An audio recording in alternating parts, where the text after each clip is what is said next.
Tonight's subject is losing I-ness in I.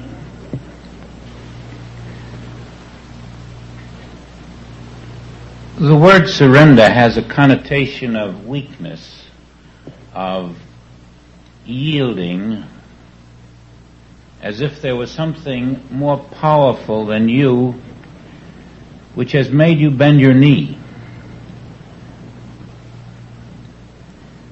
And because of that word and the connotation of weakness, we are apt to forget that the message of the Bible is a mystical one. And behind the words is a meaning totally unrelated to the normal connotation of words.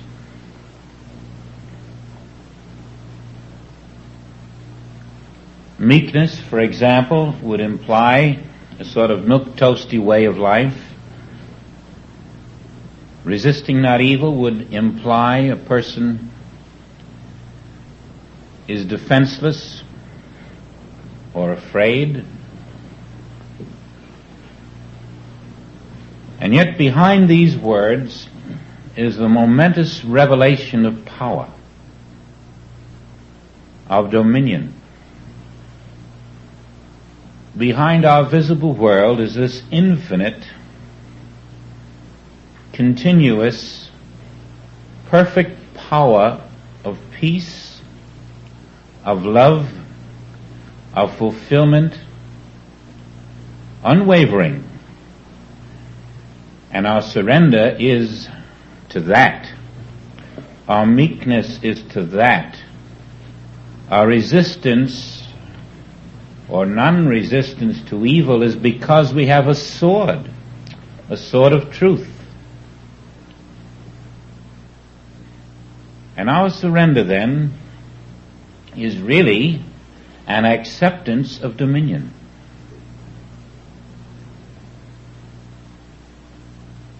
Somehow the word surrender further implies a debasement.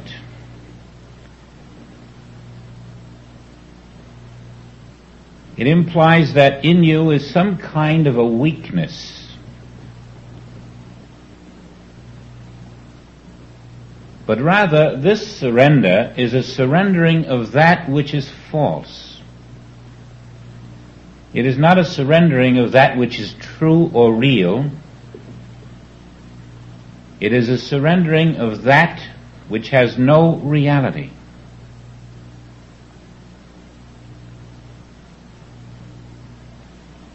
And so we accept the instruction to surrender, and we try to figure out what is it that I'm to surrender. And at first we're willing to make some sort of a concession. We'll surrender an attitude, even some of our material things if necessary.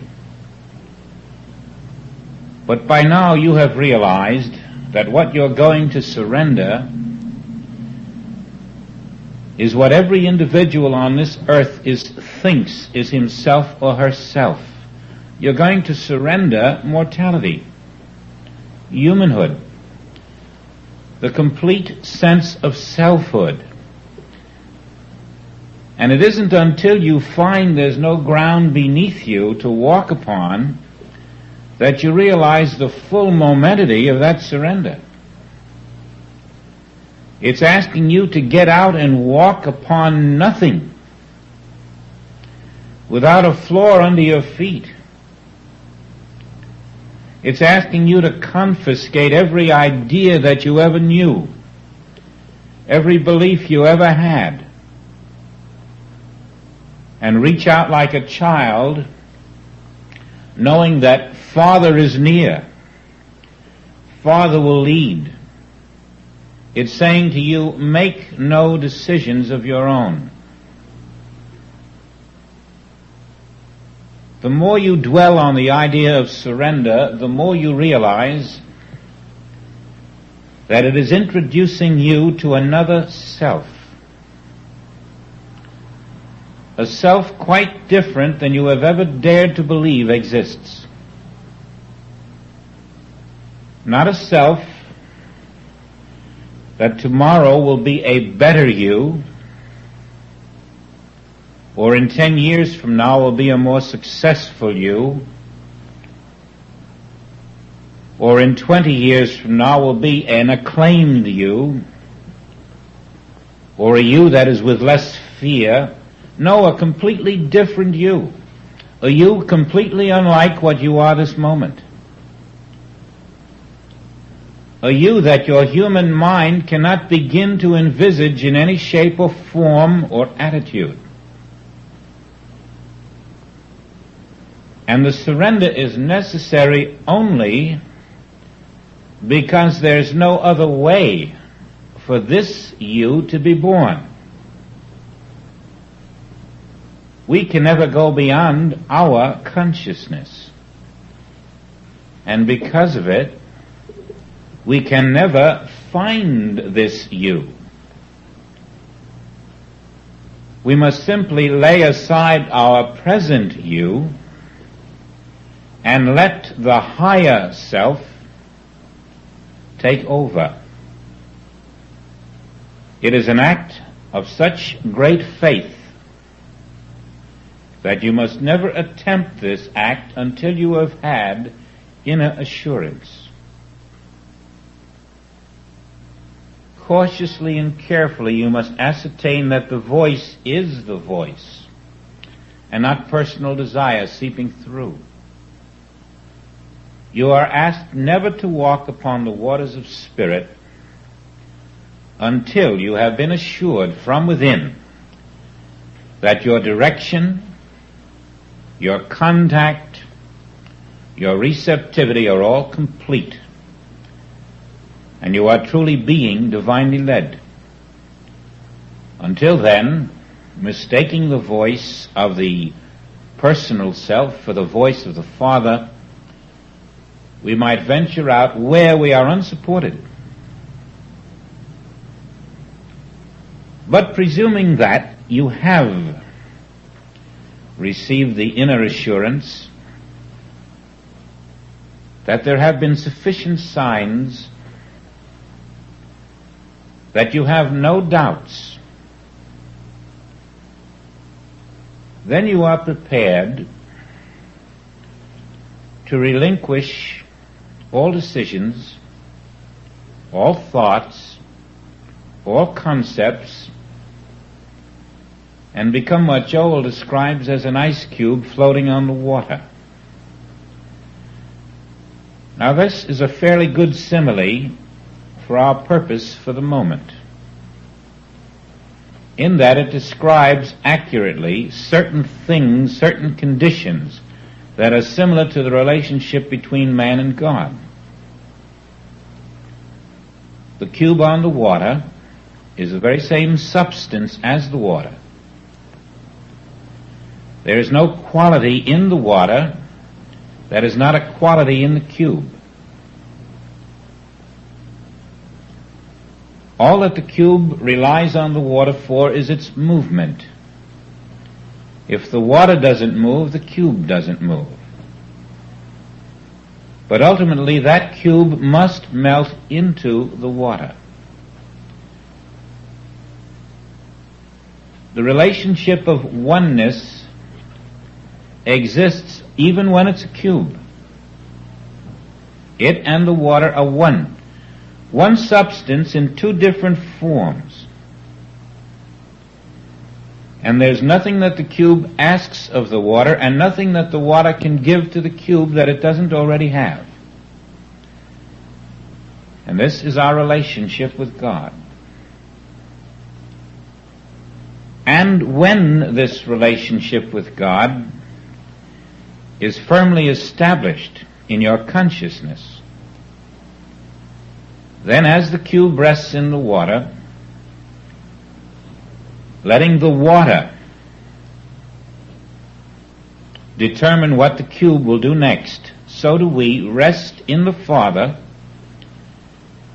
in divine consciousness, which is as the water, and we let our hand be moved by the Father, our body be moved by the Father, our thoughts be moved by the Father.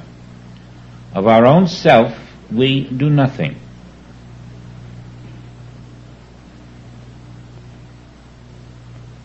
We accept that in the presence of God, we are in the presence of divine intelligence.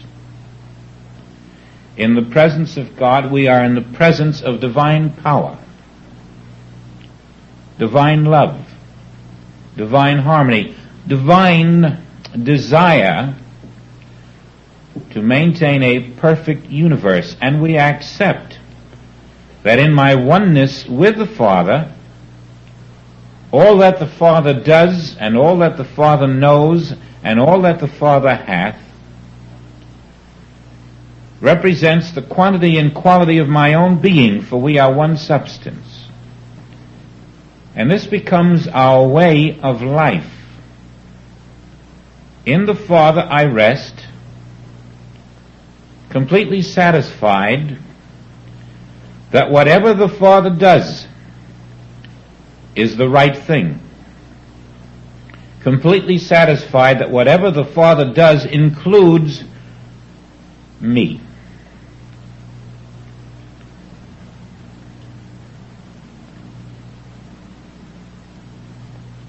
To the extent that we are living in this oneness, taking no thought for our lives, for our activities, having no thoughts of the past or of the future. For God is not in the past or in the future, but dwelling in the now. We are living a moment of Christhood.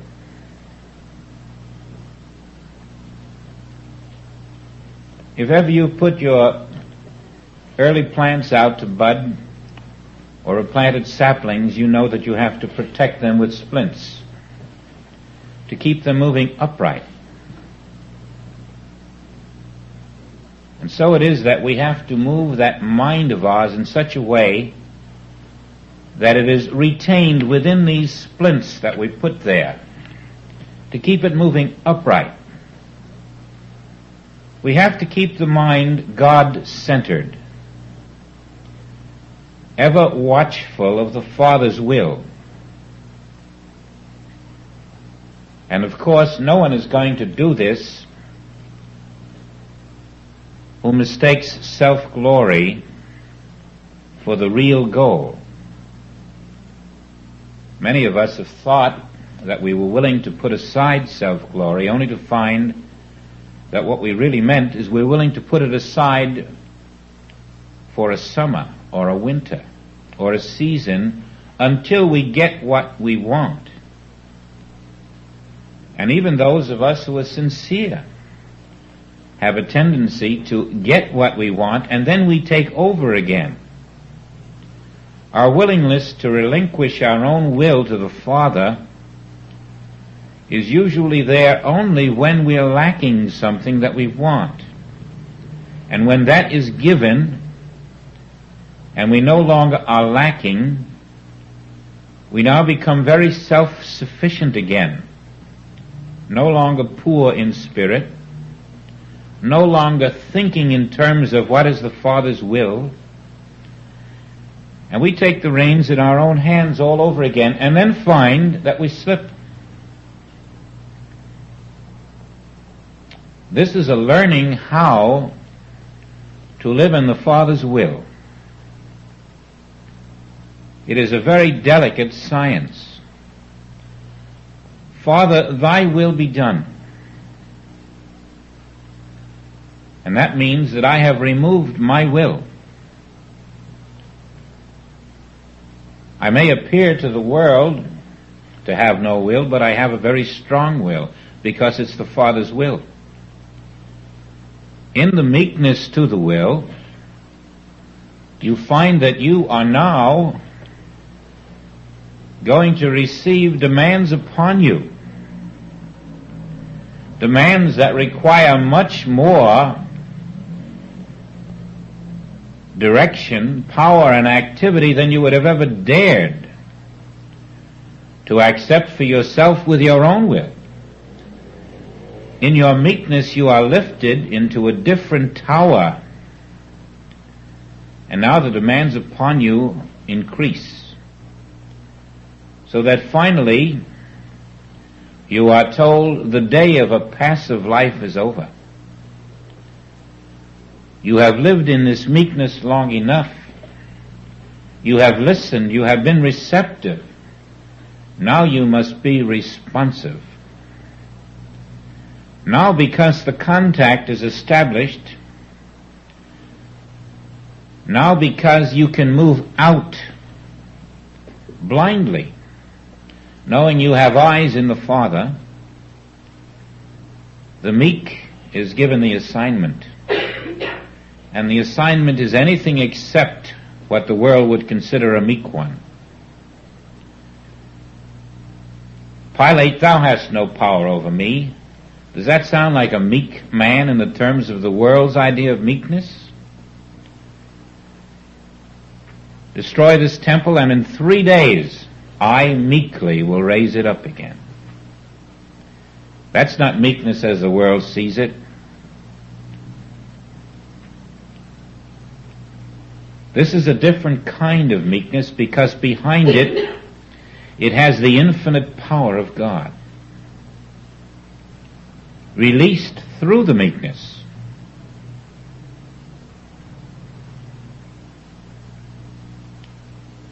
The will of God in you comes through this meekness. And when you have the will of God in you released, you are making nuclear fission look like a kindergarten school. What can stand before the will of God? Is there some kind of a missile that can intercept the will of God and turn it away? When the will of God is the center of your being, realized and released, then what are you? You are the will of God. You are in a perfect state of oneness. Whatever must come through you is ordained. It has no opposition in this entire universe. It cannot fail. It cannot make a mistake. It cannot hurt anything in the universe. It can move through steel. It can move through germs. It can move through all types of appearances called physical opposition. It can move through the Red Sea. It can push a mountain into that sea. It can grow through a stone. There is nothing on this earth that can stop the will of God. And this will in you is your dominion. Dominion is not in the human being. Dominion is in I, the Spirit of God in you. And when you have become meek unto I, then I, the dominion of God in you, become the living will of the Father. And you become the living will of the Father, clothed in the garment of human flesh to the naked eye of man. But actually, the pure, immaculate Spirit of the Father, walking this earth as the will of the Father, glorifying the Father, doing the Father's work on earth. That is our purpose here then, to be the living will of God. Be ye perfect as your Father. Now again here is a veiled revelation, one of the most important in the Bible. Inasmuch as there is nothing on this earth to obstruct the will of God,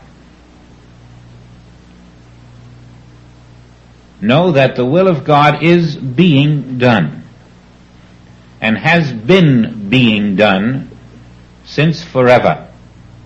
There has never been a moment when the will of God was not being done on earth. And that will never change. Regardless of what appearances may come to your attention, be sure that there is nothing on this earth that can ever stop the will of God from expressing itself. Now go a step further. There is no other will. That which is not the will of God does not exist. God's will is the only will. Oh, there may be many impostors, many beliefs in self-will, but the only will there is the will of God, because the only being there is God. Now then, there is nothing to oppose the will, and therefore, when it says, "Be ye perfect," you must be certain. It is telling you that it is my will that you be perfect, and therefore, because there is nothing to oppose my will, it is finished. You are perfect. It is done. There is nothing can be added to you or subtracted. Your perfect self exists, for it is the will of God. It is the acceptance of that perfect self in which is centered the perfect will of God, toward which you are told to be meek. To accept a perfect you, embodying the perfect will of God, the perfect life of God, the unopposed truth of God, and be meek unto that, now and here. And then, because there is nothing to oppose this, it must be so. And all else that appears other than this cannot be so. Is it the will of God that cancer be on this earth? And there is no one can say it is. Well then, if it is not the will of God, it cannot exist. And its appearance is merely that alone, an appearance. That which is not the will of God cannot have an existence, a reality, a substance, because there's no will to put it there. Can there be a disease on the face of the earth if it is not willed by God? And the answer is no. And yet you see diseases. Yes, but they are not the will of God, and therefore, because it is not the will of God for diseases to be here, they are not here. You will discover that every imperfection in this world is not the will of God, and therefore is not here. You will discover that you can only have a perfect universe because that is the will of God, and that must be the present fact. To this we are asked to surrender. To this we are asked to be receptive and obedient and responsive. For this is the perfection of God surrounding us all, and now walking forth, accepting the will of God in you as your will. Why would you want to have a will that would interfere with the will of God? Why would you want to act from a local focus when you can act from the infinite will of the Father? And so we remove all personal will, all personal desire. We will not interfere with our Father's universe. We are the ice cube. What good is a wave if it has no ocean behind it? We have the infinite ocean of spirit to move us. And we rest in it. And if it takes a month or two to learn how to do this, what of it? It doesn't take any more. It takes a month or two. But it really takes that month or two of really getting down to it and learning how to listen to the infinite as it directs its own will through you, and you become the living embodiment of that will.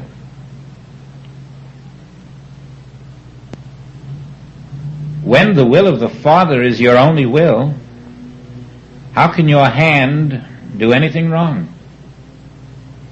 What can it do that would be wrong? Can it harm? Only if it's moved by individual will. If it's moved by the will of God, wherever it moves, it will be doing the work of God. If the body is moved by the will of God, wherever it moves, it will be doing the will of God. And this is how we bring our harmony into existence. Thou seest me, thou seest the will of God in operation. Thou seest the will of the Father that sent me. Now remember those splinters around the mind to keep it upright. The minute you move outside of this, you lose it. You have to move quietly, easily, slowly, carefully, in a state of constant listening to the Father within. You're always on the high watch. But you do not move until you are told to. You rest in the Word. And it is difficult. It is as narrow a path as you will find. And it does take a month or two. But 10 years ago, it would have taken us 5 years. Now we can do it in a month or two because we've learned something about the silence, and we do know the letter of truth. That truth in us becomes very important. It takes the mind and it lifts it. It transforms it, and that truth becomes alive. You find you can live by that truth. The revealed word of the prophets becomes alive in you as a guide. Now look again at the three temptations of Jesus and see for yourself how steadfastly he stood, rooted in the will of the Father, not in his own personal will. See how clearly he surrendered all personal sense beyond any measure that any of us have up to this point been asked to do. Think of the momentous meekness that could look at all of Rome and say, this is not a cause, this is an effect. This is a symptom.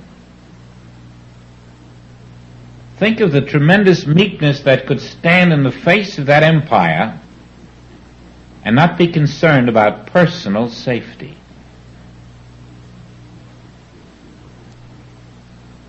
Only a message of rebirth. Only a message that this, which is Rome, is a cancer. It is not the cause, It is the symptom. It is the effect. The axe must go to the root. It won't help me to remove Rome. That is meekness. What enemy coming at you would you not want to remove?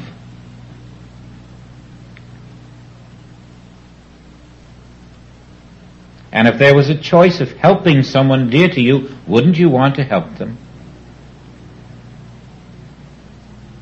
He overcame wanting to help the Hebrews.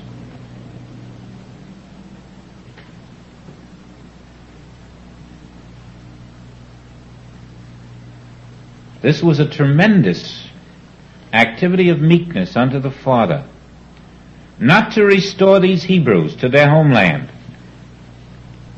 to their idea of their own personal greatness, to their own kingdom on earth, and not to want to destroy Rome either, but rather to be crucified to show that meekness unto the Father is the way.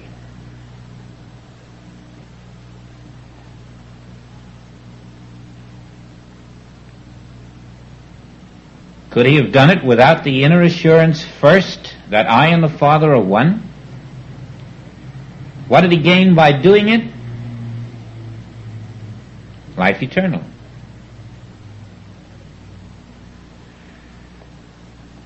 Identity. The infinite was his name from that point on. It becomes very shocking to those not prepared, but when we're told to die, it means die. It really means to die.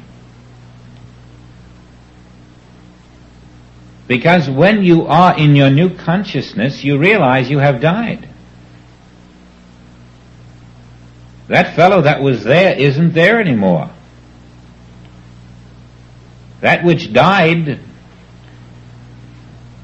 is somebody who was once very dear to you, somebody you struggled valiantly to protect and preserve, and that person really dies.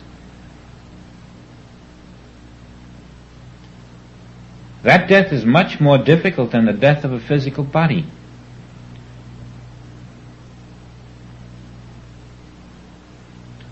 It's a complete letting go of every desire to protect oneself, to be safe, to be secure, to be comfortable, to be happy. Joel says it's even an end of the desire to give something to somebody. It's a desirelessness in which the only desire is to be the infinite self. Now, as you feel your self dropping away, you'll know that you're beginning to walk on water in quite a different way than you had anticipated.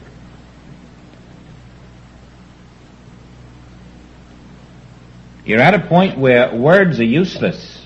You're at a point where you drop back into the infinite, where the meat is, where the substance is, where life is. And your entire life is lived in the invisible.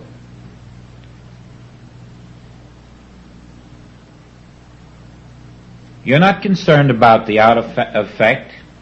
You're not concerned about what appears out here. That's up to God. Your concern is never to let go of the one self. And that's all.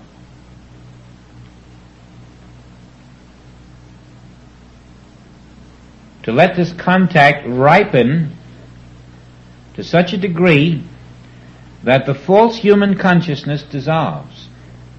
And with it dissolves your concepts of the world, your concepts of your own physical self, your concepts of your job, your concepts of your marriage relationship, your concepts of your friendships. You are translating your world into Christ, into spirit, into light.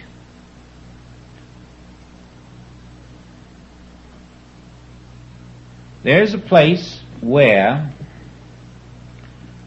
you may find yourself feeling, experiencing infinity itself, before infinity differentiates itself into the infinite forms of this world. You actually feel your infinite self. You even feel that infinite self then forming itself as the infinite manifestations of the invisible. It doesn't last very long, but you're given that insight so you can know that I am no longer confined to one form. There's not just a me in this human body. I am being reborn into a substance which has ever been here and has ever been the substance of all things. And that substance I am.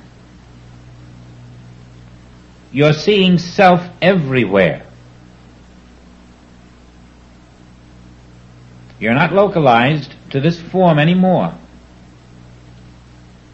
And it was necessary to relinquish will, desire, past and future, to live only in now through the will of God, as the will of God, in order to be lifted into this realization.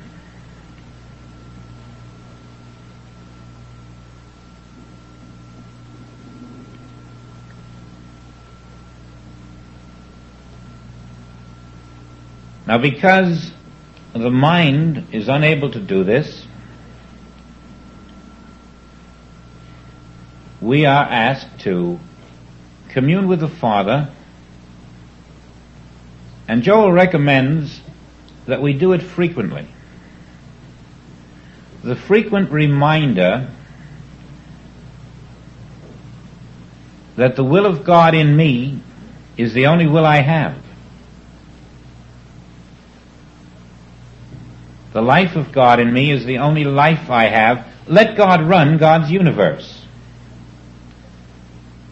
without personal interference. But let God run God's universe where you are,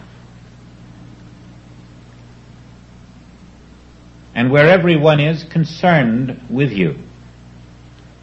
And so these intervals he recommends are short ones. He said preferably a minute and a half. 2 or 3 minutes if you wish. And frequently at 15 seconds, intervals of 15 seconds, the reminder, the acknowledgement that the only presence where I stand is God. Until this becomes an accepted realization.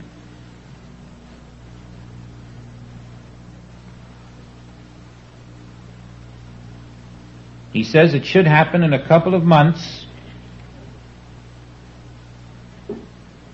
that there is in you a new kind of awareness about this relationship.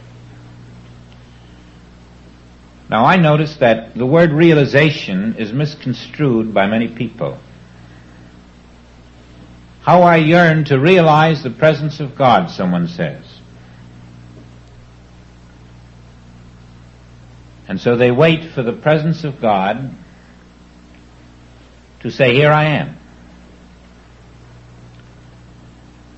And in many cases, that's like waiting for the weather. The weather is already here. And if you wait for it, you keep waiting for something that is here. It's the same with the realization of the presence of God. If you wait for it, what are you waiting for? When it is here. And so realization has to be redefined. It isn't a waiting for the presence of God in you to announce itself. It's a little more precise than that. It's an acceptance by you that the presence of God is the name of your being.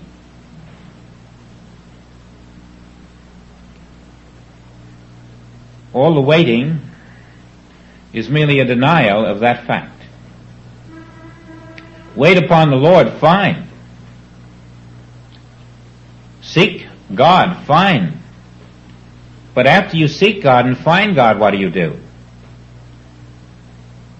After the seeking has produced what you sought, what do? Are you still going to seek it? Are you still going to wait on it? You're going to accept. Yes, this is so. This is so. The Father is here. The Father is my substance. And because it is so, now I will be meek unto my substance. Now I will wait for the substance to act, and I will work hitherto. But my meekness is only to that substance. When that substance says, jump, I jump. When that substance says, you go out into the crowd and do, I do. The meekness stops. It is meek only to the Word. And if the Word says, now by your deeds you must show, then you've got to go out and do the deeds. And so the meekness is but a little doorway. And now we are no longer in that state which is waiting for the realization of God. That was a very pleasant state. We didn't have anything to do. We could just say, someday God's going to announce itself. But the finished kingdom of God within you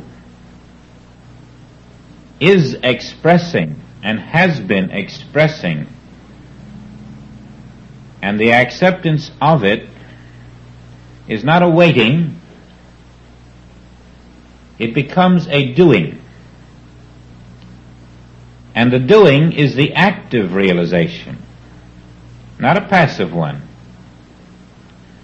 So that I'm not waiting for the weather to come, it's here. I'm not waiting for God to come. God has ever been here. Now I realize that the voice is ever imparting. There isn't a moment when the voice is not imparting.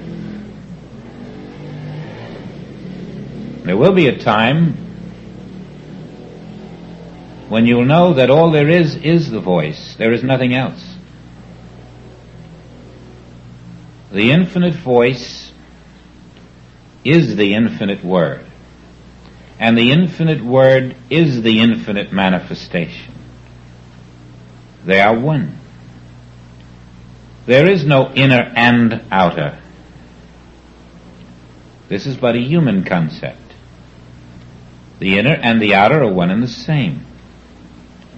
There's an inner and an outer to a human mind. But to the divine mind there's no inner and outer.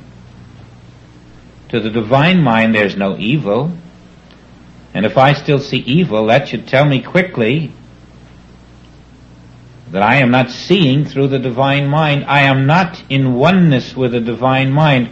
I am not meek unto the Father. I am not the one will. Oneness, then, is oneness in everything. Now you're beginning to feel your own power.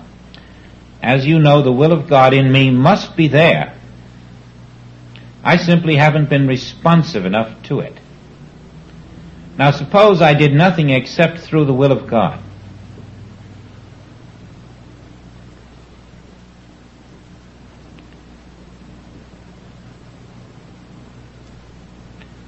Suppose I could demonstrate that total fidelity that when I lifted my hand, it was the will of God lifting that hand. When I walked down the street, it was the will of God walking down the street. When I build a skyscraper, it's the will of God building a skyscraper.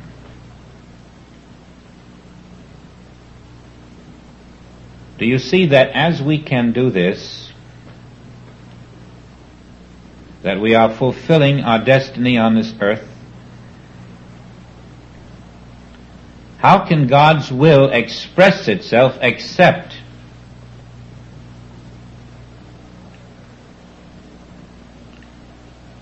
when there is one there who will not walk away from that will? How can you possibly know what you're to do? How can you build with substance unless it's God's will in you? And if it's God's will in you, have you not found the touchstone, the secret key? Isn't that what success really is?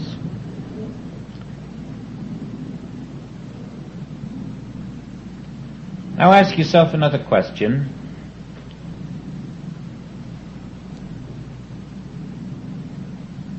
Are there human beings in heaven? And you'll quickly answer, why, I doubt it very much. There are probably no human beings in heaven. Then ask yourself, is God here? The answer is yes, God is omnipresent. Well, is God in heaven? Yes, I suppose God is in heaven. But if God is here, then this must be heaven. And we've just decided there are no human beings in heaven. What are these beings that we see? Well, they can't be human beings because this is heaven. God is here, it must be heaven. What are they? They are the invisible Christ.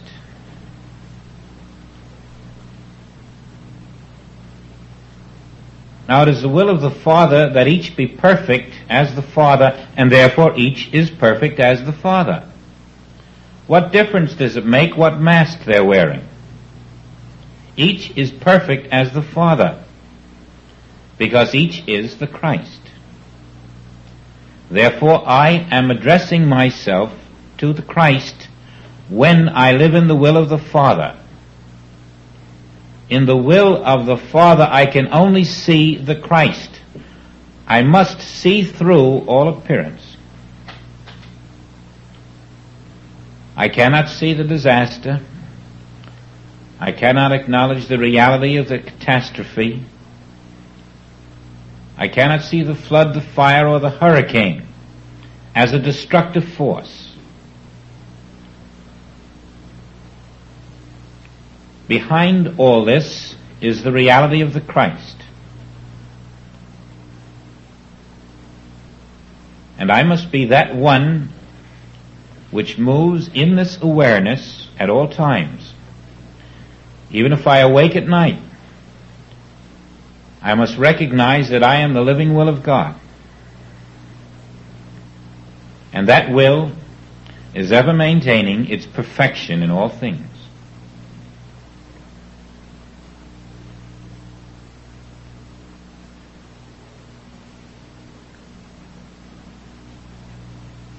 You are not permitted a desire.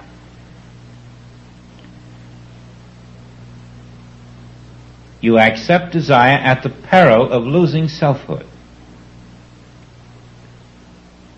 and having to climb the mountain all over again. Now, in no selfhood of our own, we are living totally in the government of God. We are fed by God, clothed by God, housed by God, sustained by God. Life is living itself as you. Now, for those of you who have gone beyond the point of personal selfhood and have accepted and experienced those moments of Christhood,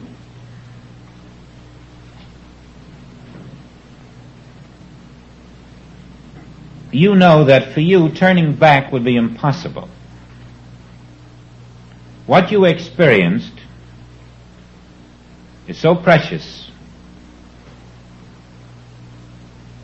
and yet so promising of something far beyond itself that your experience is the assurance you needed so that you would not turn and say, This is not my way. Others who have not gone past personal selfhood may wonder what's to be gained.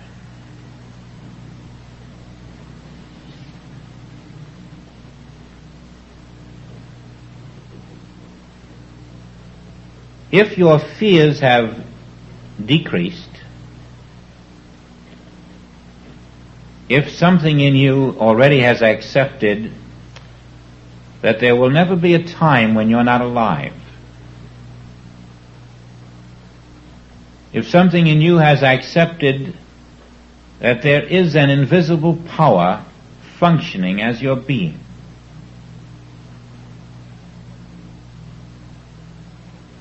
then you have had more than your moment of Christhood.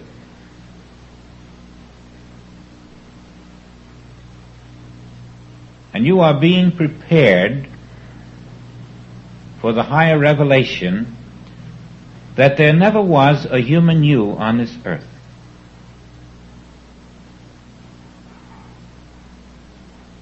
We couldn't take that unless we had slowly been lifted into it. Once we have lost control of ourself as a human being, unless we had this infinite self completely in control, we would go berserk. And so if you find that your progress is slow, be thankful, be patient. If your progress is too fast, before you're ready for it, you will be hurt very badly. The spirit may grind slowly, but with purpose. If you see others who seem far ahead of you, it really makes no difference whatsoever. There'll be fruit on every tree. The important thing is to do what you do and do it well. For everything you're doing is part of a pyramid. The surrender is a transition in consciousness. And as you're letting go of this human consciousness, walking out on the water, your faith will not hold you up unless it is rooted in understanding and truth and experience. It's still a faith in the unseen, but a faith in the unseen which you have experienced. You'll know when to be brave, and it won't seem a bit brave to you. It'll seem very normal and natural.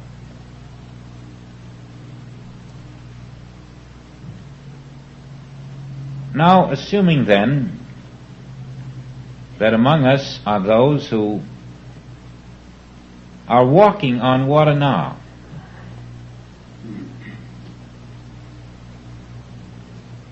even we need assurance, because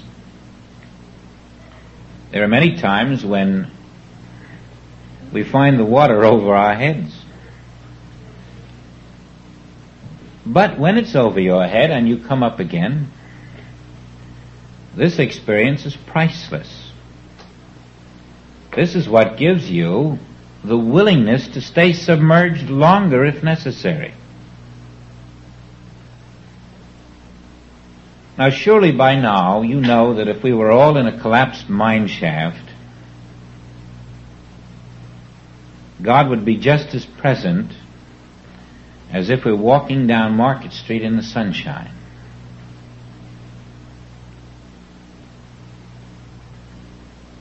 And the reason God would be just as present is because that is the name of your substance. And it can never be in a collapsed mine shaft. We must never be fooled by the appearance into accepting it as really happening.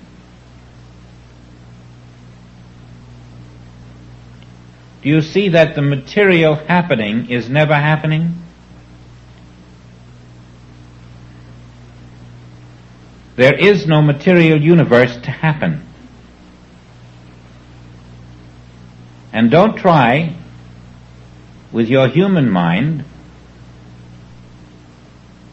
to make a little mental note of that. But rather know that in your divine consciousness, this is just part of the kit of knowledge. And that is why you must release again and again and again to the divine consciousness which knows all things. Things which to your human mind sound incredible or beyond your capacity. Now, as you're surrendering, you may still have a feeling that this over here is beyond my capacity, and this over here is too high for me, and that over there is something that I would never hope to attain. If so, you're still in your human will, your human belief, your human concept. There is no limitation to yourself. Yourself cannot be limited, for it is infinite. The transcendental I, which is your being, is not concerned about human limitations. It is not concerned about any of the concepts that you use as walls or barriers which you think are insurmountable. It knows none of these things. And again, as you are lifted out of self into selfhood, into reality, the transcendental presence does the work. It does all the work. And you find that the outer form is merely a hitherto, a sort of an echo in the outer. The things that seem external to you are only external to your outer form. When you're lifted into I-ness and know you have no outer form, then there's no external anymore. All is within. The universe is within you. And you're free because you're not in duality of an inner and an outer, of a mind that looks out and is learning how to look in. Now that is why we're told to be meek under the Spirit. It is the only way in which we can be lifted above human limitations.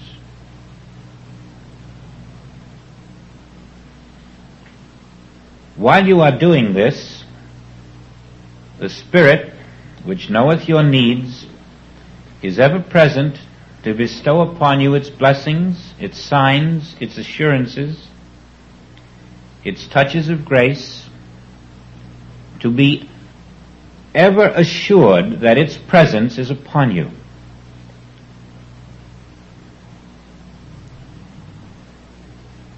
Now this presence, then, must be understood in its proper light.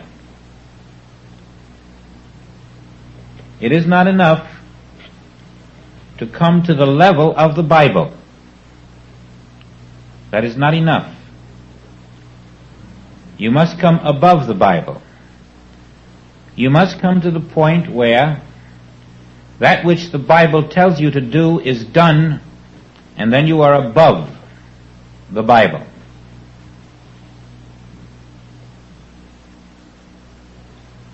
When you are no longer seeking, but have sought and have discovered the presence of God, your days of seeking are over, and that is above the Bible. It has lifted you above itself. It has lifted you above its own words, into the experience of those words. When I and the Father are one in your consciousness, only the Father stands where you are. And if at the moment this is difficult to credit, or seemingly immodest. One means identical.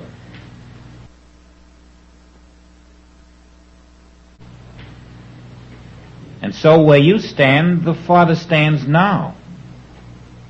This is the fact of your existence. The Father stands where you are now. And your human concept of yourself is your interpretation of the Father which stands there. I know you don't feel like the Father, but I and the Father are one. Never are you separate from the infinite self. Never can a wave be separate from an ocean and still be a wave.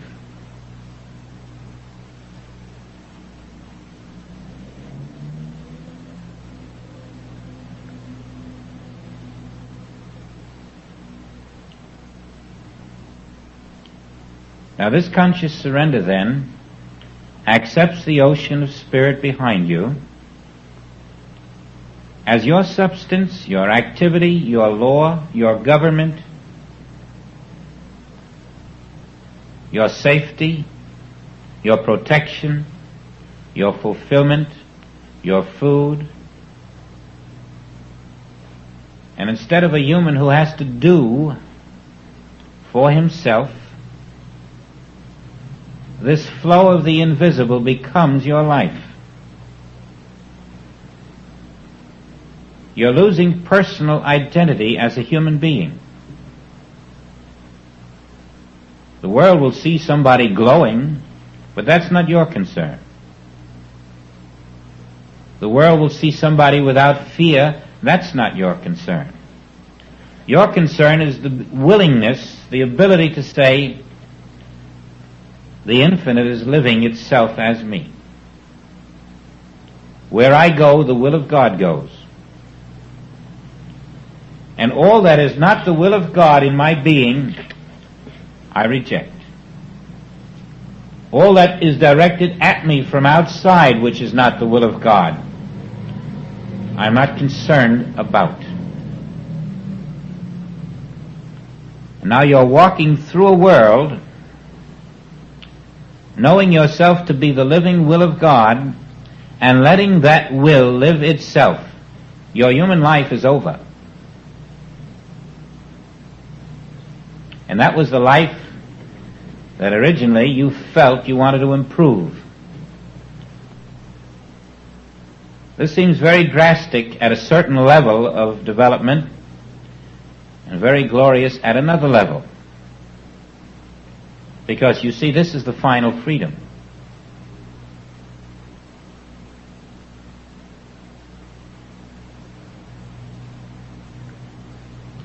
The will of God does not begin in time and it does not begin in space. And therefore it is not governed or subject to the laws of time and space. It is independent of this world.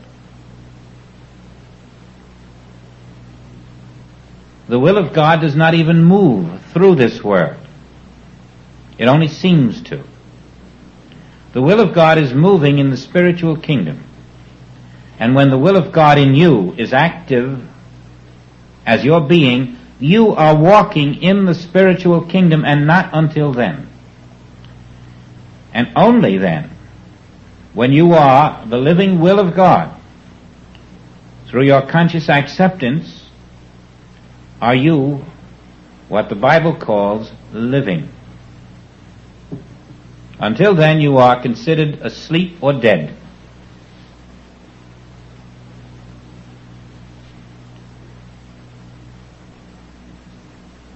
If today the churches of the world would accept that the will of God is being done on earth, this would be an enchanting age overnight. But the churches do not know the will of God is being done on earth. The churches have actually banished God from earth. God isn't on earth to the churches. God's name is called up there. And because of that, because of the inability to know that God's will is being done on earth, we have been deprived of the presence of God in our consciousness, in our midst. We have lived in slumberland. We have all paid the price of not knowing that God is functioning perfectly on earth.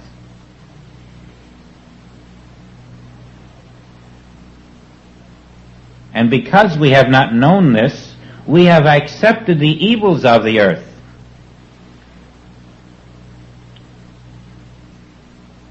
as living entities to be fought against, to be defended against, to be overcome, little realizing that we were saying we could do something that God hadn't done or couldn't do. And when this is exposed, when this is realized that man couldn't do what God didn't do, we would have realized, we would have known, had we not been so conditioned, that because God is living on earth, and the will of God is living on earth, it is impossible for evil to exist. It is impossible for crime to be real.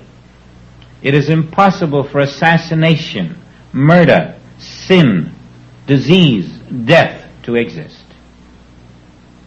And this must be banished from our consciousness. We must look at these things through the single eye. The will of God is being done on earth, and therefore these are not here. These are hypnotic appearances. And this is your freedom in Christ. In the surrender to your Christhood, your Christ walks through these things which the human mind cannot do. And so the meek become the strong. Those who surrender become those who conquer. All dominion lies in the realization that God is on earth now and there is none other. God is the substance of my being. God is the law of that substance. God is the activity of that substance. God is the only presence as far as the eye can see. And in that acceptance, you are surrendering, losing I-ness to I. You are accepting the mantle of Christhood as the only possibility in the kingdom of God on earth. Not as a future possibility, but as a present fact. And then living dynamically from that acceptance. For the acceptance is incomplete unless you live out of that acceptance, rejecting all else. Firmly, consistently, continuously, keeping the mind inside those splinters so that it's forever looking above, ever up, ever to the hills, ever to the Christ, ever to the self, until you find the transition is actually taking place. You walked out on the waters of faith, but something happens.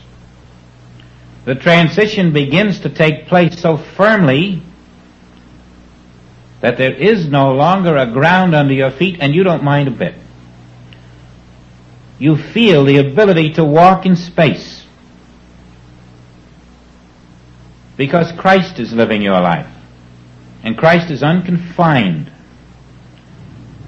And then you drop that terminology and say, Christ is my name. Christ is all I could ever be. Christ, the living Spirit of God, is all there is. And all appearances lose their validity and their power, for they never had substance. They were but an image in the mind which never truly existed. And there behind that image is the Christ. Everywhere. Omnipresent. In the factory, on the farm, in the prison, in the hospital, all appearances are a nothingness to your new consciousness. They do not make you flinch. They do not make you want to change them, or improve them, or destroy them, or overcome them. You are not seeking a God power, because there is no other power. When you find you're not seeking a God power and are resting in the knowledge of the infinite presence of God without opposite, you are in the healing consciousness. When you are unmoved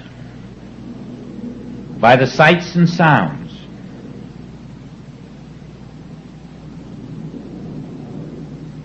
then that beginning as an ice cube has brought you all the way to Christhood.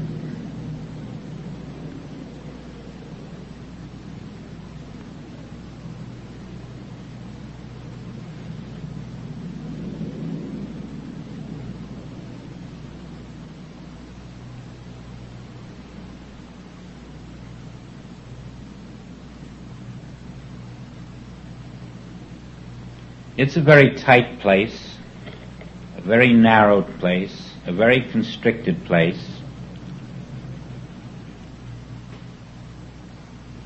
But it must be so for a while.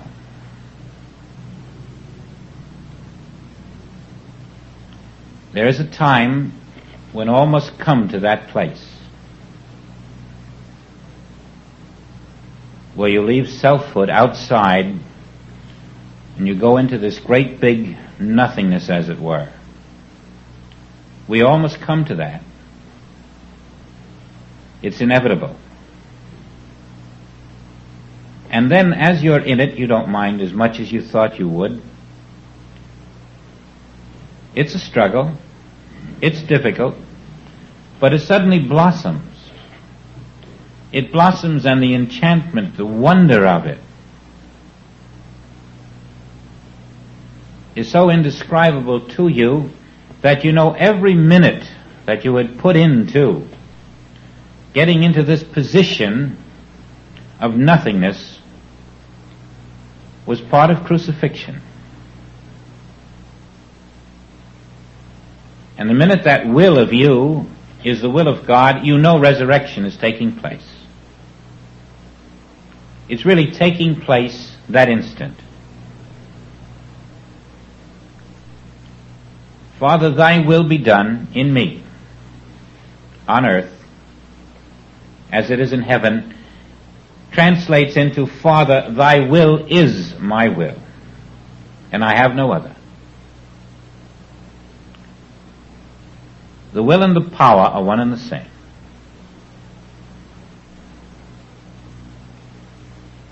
Now, last week, you may remember, the suggestion was made that you write out to yourself an acceptance that the substance of God is the substance of you. Those of you who did that are much stronger this week. Those of you who were too busy did not feel the necessity of doing it. And to a strange thing did happen in this chapter for tonight. Joel very clearly makes the statement that you must accept the substance of God as the substance of you.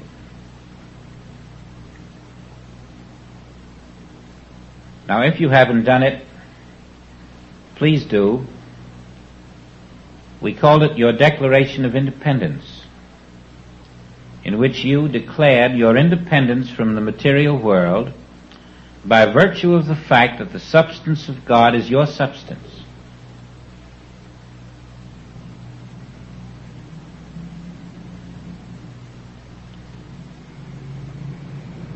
When I did my lesson, I found a great strength coming from it.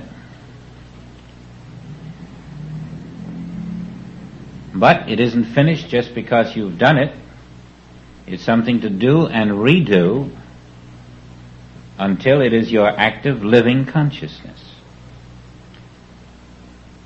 If you could jump the clock a few hours or days or years and at this moment be living in the consciousness that God is your substance,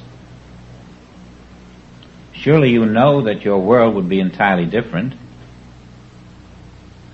because that substance is omnipotent. And when there's no other you than that substance, omnipotence is functioning as your being.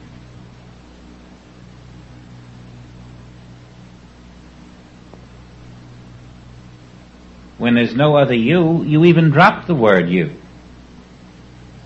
or my being. You simply are and you know it. Now, I do know that you can live in the consciousness of being the substance of God, and I know it straightens your spine.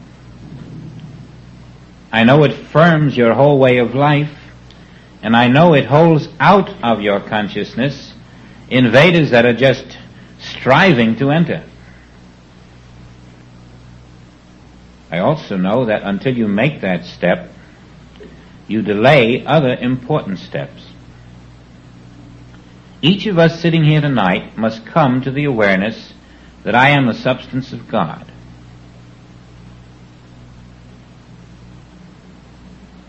Someday you'll see that's really as basic as saying in order to fly a plane, I have to learn how to fly. I am the substance of God. And therefore there's only one substance here. And the substance of God not being flesh, flesh isn't here.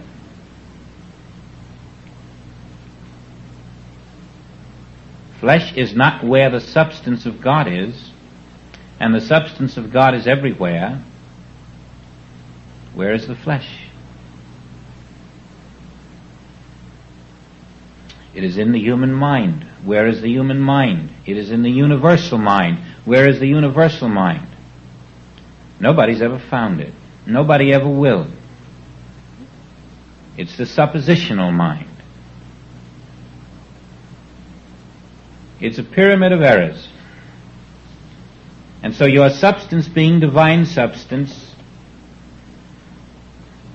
the only reason you can show forth an error, an evil, a disease, a lack, a limitation, is because there is a remnant in you that does not accept this substance as your own. And that remnant must be crucified.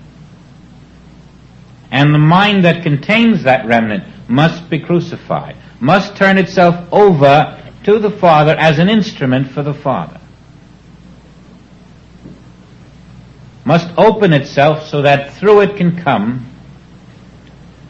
the full, total,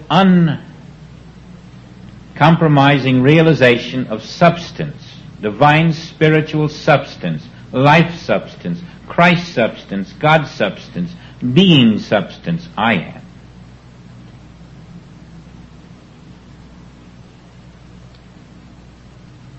And as this is resolved,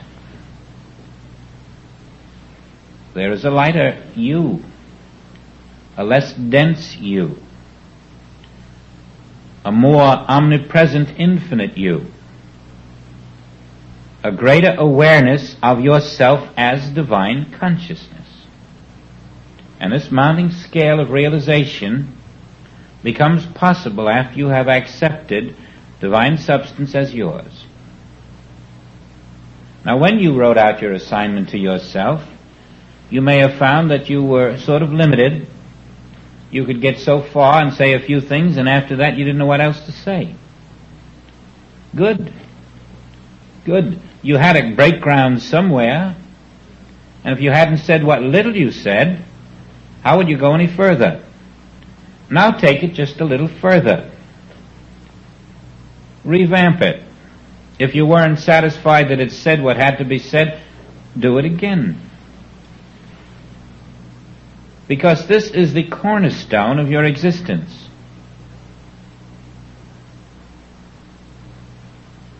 You are that substance which is God, and that substance is eternal. That substance is the only substance on the earth, and every other so-called substance must be a lie. Now, if you could stop at that point and just dwell silently on the thought that the only substance being God, every other substance is a lie, you would find a strength growing in you. You wouldn't waste your time trying to grab other substances. You might find that the things you were seeking and working so hard to get, you don't really want them as hard as you thought you did. You're not even sure that's what you should have. In fact, how do you know that's what you should have if the will of the Father hasn't expressed itself in that direction? Now, when you're functioning in a human will, you will do things that are timely. And you will do things on the basis of your concept of right and wrong. You may even have a temporary measure of success. When you do things from the divine will, it is making an infinite decision. And the success is never temporary, it is permanent. It is a success that continues beyond the grave. The success of the infinite decision is an eternal success.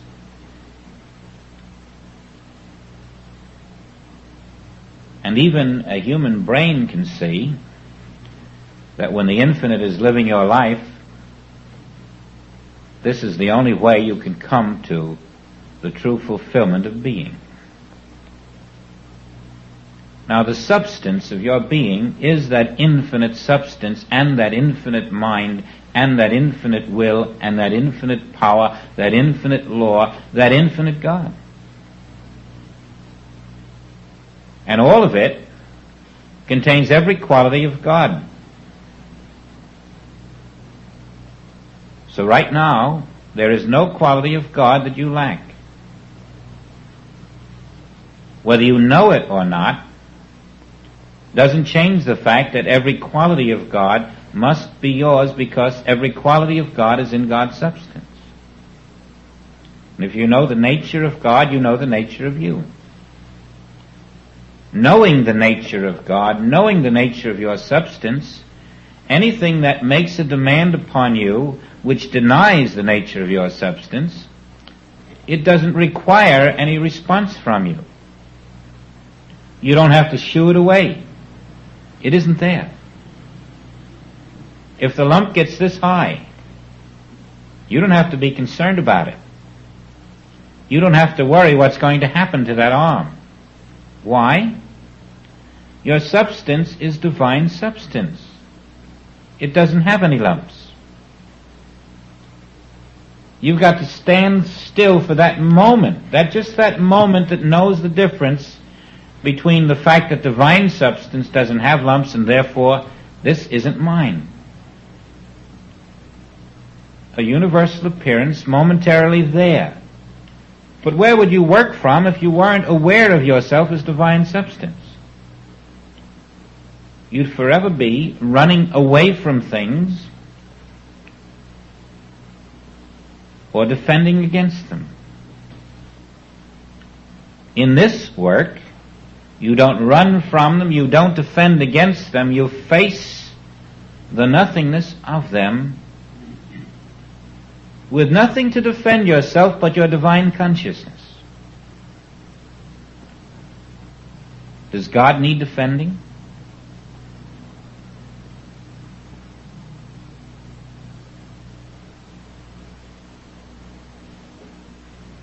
So our surrender is the end of the human ego, The end of the human self which says, oh, I was born an orphan. My parents died so soon. At the age of 4, this happened to me. At the age of 12, that happened. None of it happened. It all happened in the false, non-existent human consciousness. The substance of God was your name then and is now and will be. And unless this is accepted, by walking away from that substance, you're in duality, you're in a self that isn't you. And that self is not under God law. And so this is the fundamental where we get rid of two-ness and stand in oneness. If I seem to be reiterating, it's because until you have made this transition in consciousness, your progress cannot soar. Because it is this substance that makes your progress. It is the substance of all life. Now let's be still.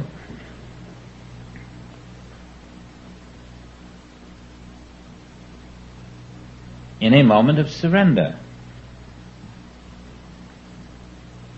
I and the Father are all that exists in this universe. The Father and the Son. The infinite and the infinite individualized. The ocean and the wave. The sunlight, sun and the sunbeam. God the Father and God the Son.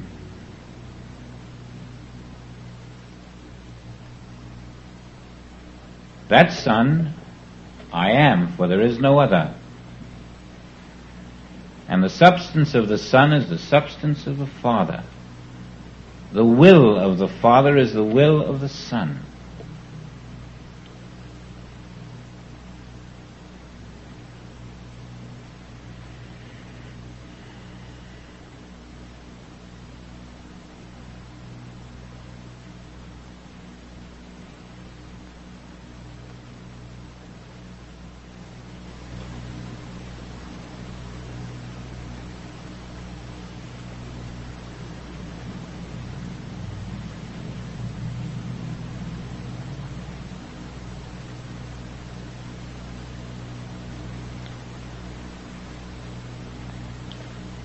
Wherever Joel went, he was at home. For the Christ was always there. The Christ was he who started. The Christ was he who ended. The Christ was he who left. The Christ was he who arrived. The Christ was the audience. The Christ was the speaker. The Christ was the city. The Christ was the government. The Christ is all. The one substance. And there's nothing to do but rest in it. Live in the awareness of your substance as universal. And live in it until it assures you it is there. It has come. It is real. It is the infinite substance. And you are that one. You're walking on the waters of spirit until those waters embrace you and tell you that you now have dominion. For the eye of you and the eye of the Father are one.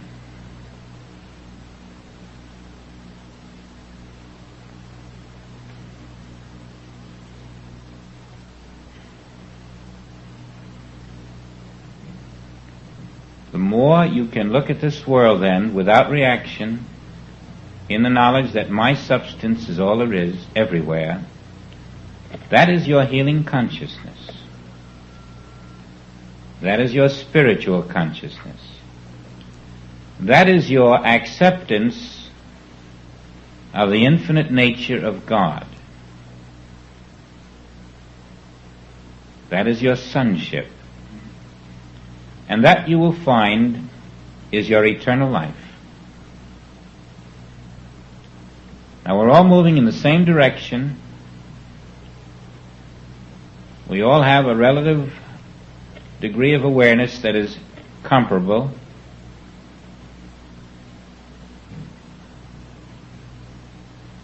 And don't be ashamed to stumble anywhere along the line. It means nothing. The self of you can never stumble.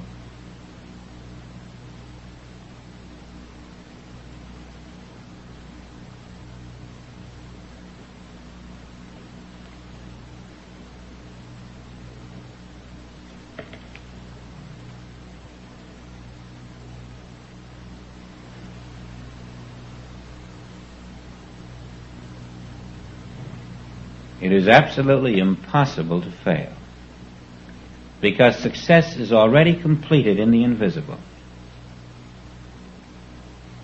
You are only living in the visible what already is your finished self in the invisible.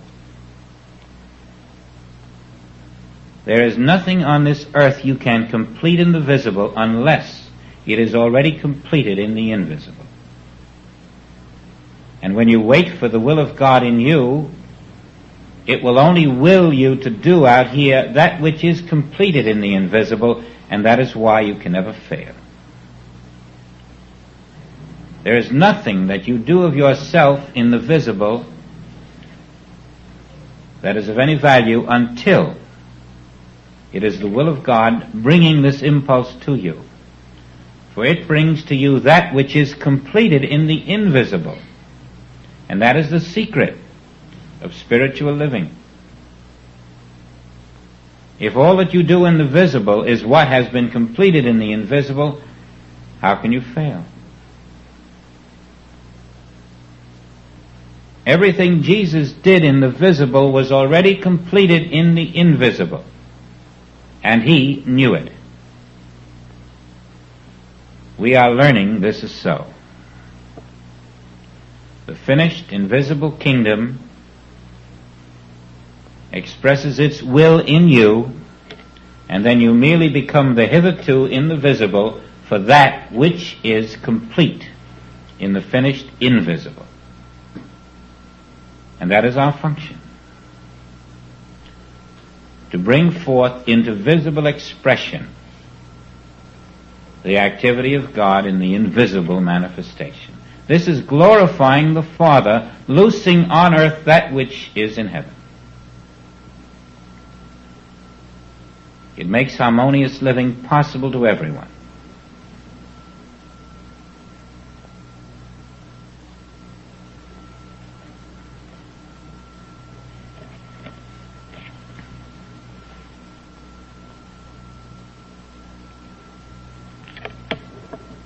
Well, thank you very much.